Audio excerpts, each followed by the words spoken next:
তারা এই সৈকতকে হলে পুনর্বাসন করার চেষ্টা করছে এবং হলে পুনর্বাসন চেষ্টা করে তাকে দীর্ঘ সময় হলে রাখছে এই সন্ত্রাসীরা।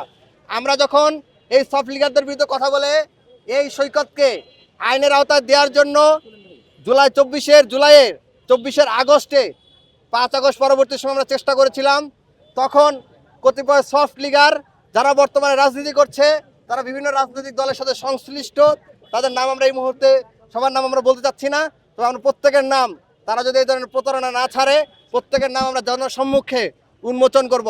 সে সময় আমরা বারংবার প্রতিবাদ জানিয়েছি, লেখালেখি করেছি, বিশ্ববিদ্যালয়ের প্রক্টরকে জানিয়েছি যে এই সৈকত চিহ্নিত ছাত্রলীগের সন্ত্রাসী, তাকে অনতিবিলম্বে যাতে হল থেকে বের করে দেওয়া হয় এবং বিচারের মুখোমুখি করা হয়।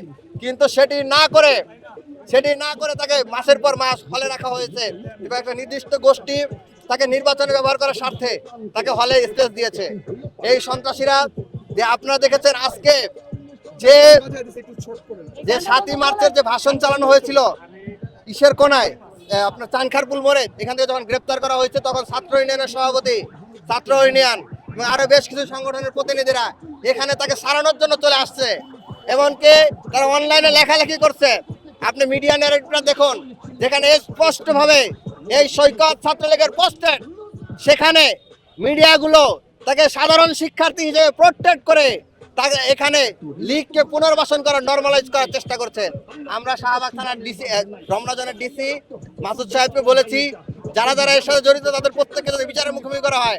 আজকে এখানে যে গান বাজাতে এসেছে, যে 7 মার্চের ভাষণ বাজাতে আসছে সালেহ ইবনে কবির, এই প্রত্যেকে ছাত্রলীগের পোস্টেড ছিল।